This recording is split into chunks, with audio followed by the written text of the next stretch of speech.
You've mentioned most of what we know now. An extremely popular actor who got his first breakthrough in 2007 in a television drama, catapulted to international fame with this Zeitgeist capturing movie about middle class angst, Parasite, which of course became the first ever foreign language film to win an Oscar. So, a man definitely at the height of his powers, suddenly struck down by what appears to be suicide. Of course, this is not by any means the first suicide among the celebrity class of South Korea. We're seeing a virtual epidemic of suicides in this country, but particularly among some very, very high profile individuals. This appears to be linked to allegations of drug use, which he has himself resisted. He said he didn't take drugs voluntarily. He was blackmailed into, he was passed the drugs somehow in a Gangnam nightclub and subsequently blackmailed,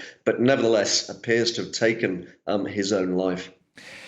As you say, Andrew, he also recently been dropped, hadn't he, from a major TV series, No Way Out, in South Korea. And drug offences there are considered a really serious crime. Am I right to say recently the national police talking about an all-out war on drugs? Yeah, absolutely. I mean, in the West, we have a very supportive infrastructure for people who are addicted to drugs. It's a health problem. It's a mental health problem. Here, it's a criminal problem. And of course, the prosecution authorities, in sort of almost a hangover from Korea's pre-democratic past, have a very, very high conviction rate.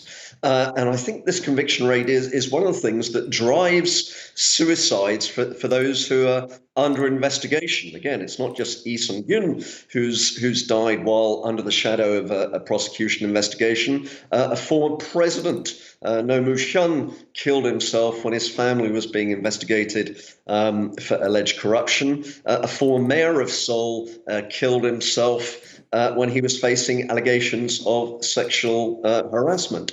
So this is not an isolated case, and many Koreans are asking themselves why so many people are doing this. And I think if you speak to foreign observers of the Korean scene, they'll say that one of the reasons for Korea's extraordinary national success is this very, very traditional communal culture, which sort of unites the society. The downside of that is this intense peer pressure on how to behave.